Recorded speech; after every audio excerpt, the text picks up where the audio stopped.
alimentación y seguridad. Son los problemas básicos de una sociedad que requieren una atención inmediata de parte de cualquier Estado, de parte de cualquier gobierno, y que son, obviamente, promesas de campaña. Hoy me acompaña Carlos Almendares, un arquitecto que tiene a su cargo el Viceministerio de Infraestructura y Vivienda en el gobierno de Guatemala. Arquitecto, muchísimas gracias por estar con nosotros. Es un placer tenerlo acá en Conexión GT. Gracias. Ha estado de visita recientemente en el Congreso, ¿no? Lo tienen ahí tomando cafecito en la 9ª Avenida. Gracias a Dios no tanto, pero ahí estamos. Bueno, mire, fíjese que me llamó la atención el proyecto que usted presenta y es el motivo por el cual yo contacté a su gente de el tema de tener control, obtener acceso a las propiedades que han sido confiscadas, ¿verdad? Usted ha propuesto un proyecto para reformar la ley de extinción de dominios. ¿Podría explicarnos más sobre eso? Sí, es correcto. Esta iniciativa nació del seno del viceministerio debido a que parte del problema con el que nos encontramos es que Guatemala en muchas partes, en muchos departamentos, sobre todo en los lugares donde la población es más vulnerable, no existe la certeza jurídica sobre la tierra. Entonces es muy complicado atender ciertos procesos, ciertas emergencias. Ese es uno de los cuellos de botella que tenemos en el tema de ETA y OTA. Entonces, pues buscando alternativas, queriendo ser más que solo hacer un poco de lo que se hacía anteriormente en la administración, estamos siendo creativos y saliendo a buscar otras alternativas. De ahí nace la solicitud de poder plantearlo ante la Comisión de Vivienda del Congreso, la reforma a la Ley de Extinción de Dominio, que básicamente es tener acceso a esa tierra que ha sido expropiada para poderla utilizar en proyectos habitacionales. Sí, porque actualmente solo se le otorga a instituciones, al Ministerio Público, me parece. A Gobernación. Y a Defensa, Gobernación, sí. y realmente hay tierra que no va a ser utilizada por Gobernación, ¿verdad? Ahora, mire, usted habló del tema de ETA y OTA. ¿Cómo va el tema ahí del proyecto de reconstrucción? El primer paso que se dio fue hacer un listado de damnificados, que con red declara las zonas y a los damnificados se llevó a determinar un padrón, un universo general de 2.696 damnificados. De esos están evaluando las tierras para poder ver si es apto o no poderles volver a construir en la misma tierra. En algunos puntos se puede, en otros no, porque quedan en mapas que son de riesgo completamente. Entonces el cambiarlos, el sacarlos del lugar es imperativo y ahí es donde entra el tema de la certeza jurídica. Por ejemplo, uno de los departamentos que menos certeza jurídica tiene en la tierra es Alta Verapaz.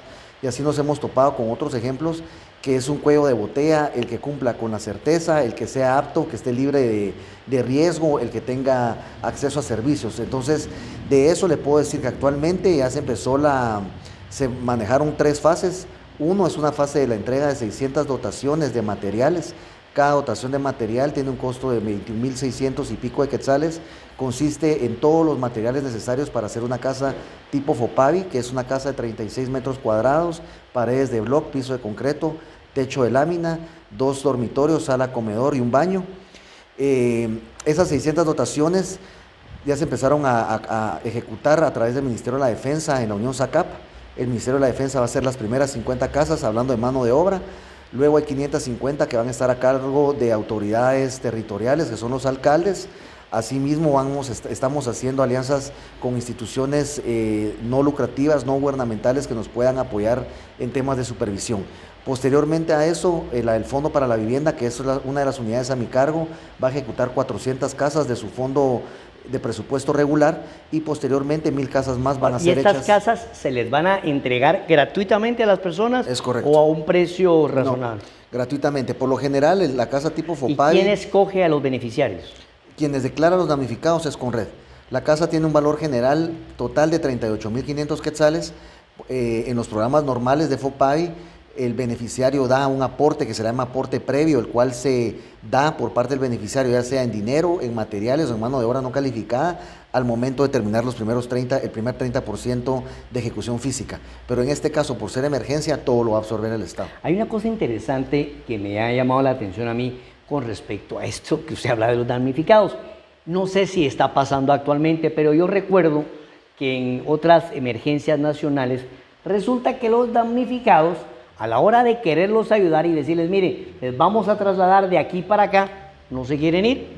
Es correcto. Y entonces se vuelve un problema tremendo. Además, que lo que usted habla precisamente en Alta Verapaz, cuando se trasladan, se logra ubicar un terreno apropiado, la certeza jurídica.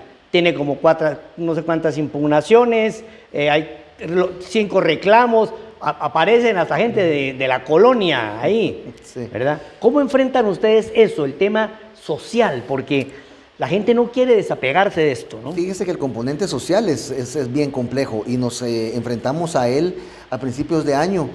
Ya teníamos una notificación la cual iba a albergar a 233 familias damnificadas de Quejá, que si usted recuerda, Quejá fue de lo que más sobresalió mediáticamente hablando, fueron de las áreas más afectadas, y se iban a incluir a 17 familias damnificadas de Cecejal, una comunidad bastante cercana.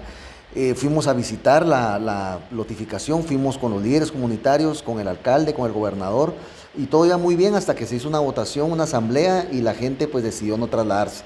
Entiendo el apego a su tierra, pero sobre todo debe estar como obligación del gobierno y responsabilidad salvaguardar la vida humana.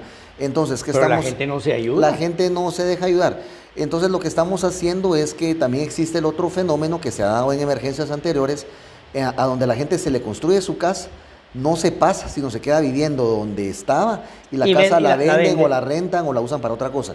En este caso hay 2 alternativas. Uno, que si la gente no se quiere pasar y hay una declaratoria de que es un lugar en riesgo, Conred les va a hacer entrega precisamente esa declaratoria y hacerles ver que están viviendo ahí bajo su propio riesgo. Y la otra cuestión es que al momento de que acepten el beneficio, dentro de las condiciones tienen para que darles, renunciar, que se pasen a la casa. Porque la idea y que es sacar a la renuncien gente. en la propiedad del otro terreno. Sí, porque mire, al final lo que queremos es sacar a la gente. Guatemala tenemos que entender que es un país vulnerable sísmicamente, meteorológicamente, y cada vez los fenómenos son más frecuentes, más severos, y debemos de tener esos mapas de riesgo bien identificados para que la gente no vuelva a sufrir más adelante. Mapas de riesgo, importante esa palabra que dijo acá. Mire, no perdí de vista el hecho de que usted, además de ser arquitecto, es autor de diferentes manuales técnicos para personas con discapacidad. Así como las personas con capacidades diferentes tienen una necesidad diferente, la gente en el interior de la República tiene una visión diferente de la vivienda. Yo le pregunto al arquitecto y ahora viceministro, ¿verdad? Yo recuerdo cuando el tiempo del terremoto, y algunas personas que recuerdan esas épocas, cuando vinieron los de la Comunidad Europea y les hicieron casas a las personas en el antiplano. La gente botó las paredes y quería la cocina en medio para poner su foguera en medio. No sabían que era un baño.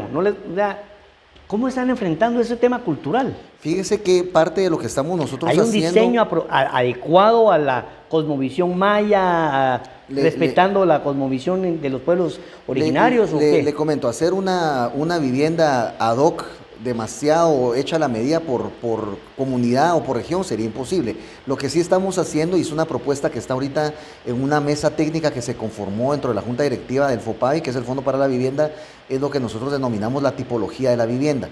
Tipología de la vivienda, sí, a ver. Hay viviendas que necesitan diferentes condiciones, ya sea por el contexto climático, por el contexto físico, algunas necesitan más ventilación, más aislamiento. Estamos proponiendo una vivienda que esté sobre pilotes en Izabal. En Izabal es un área que encontramos que había mucho riesgo de inundación.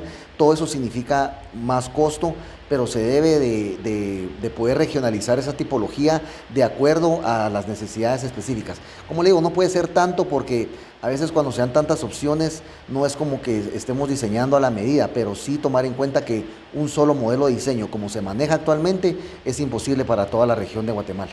Mire, a nadie escapa que en varios medios de comunicación el Ministerio de Comunicaciones ha estado en la mira de las críticas, como dicen, en el escrutinio público. Las continuas visitas de su merced al Congreso son parte de esto, de la fiscalización.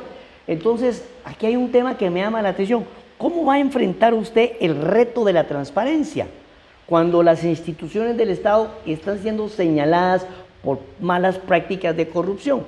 ¿Qué se le ocurre a usted o qué le podría compartir a los televidentes y radioescuchas que le digan, bueno, este señor viceministro quiere curarse en salud y va a hacer las cosas de esta manera para que exista tranquilidad en el manejo del dinero público?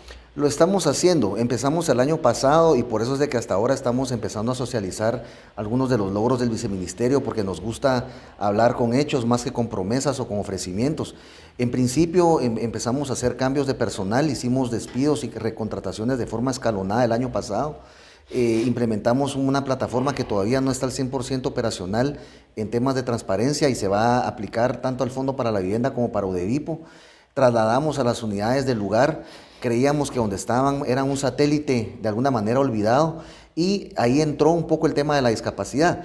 Por ejemplo, en donde están ahora, están más cerca de la banca. Nosotros tenemos un fideicomiso con el CHN, con afianzadoras tenemos mucha relación, tenemos cerca al Transmetro, tenemos cerca la terminal a 2 cuadras, lo que significa que la gente para que nos debemos pueden visitarnos, hay acceso para accesibilidad universal, se le llama, para personas en silla de ruedas, con muletas. Entonces, todos esos cambios se fueron haciendo, tuvimos la mejor gestión el año pasado en 9 años en cuanto a ejecución financiera. Sí, esa era mi pregunta, ¿cómo va su ejecución presupuestaria? El año pasado, porque el año pasado con la pandemia la cosa estuvo fíjese como quietecita, contradictoriamente, ¿no? Le puedo decir que el año pasado fue el mejor año en 9 años, desde que se creó la unidad fue el mejor año.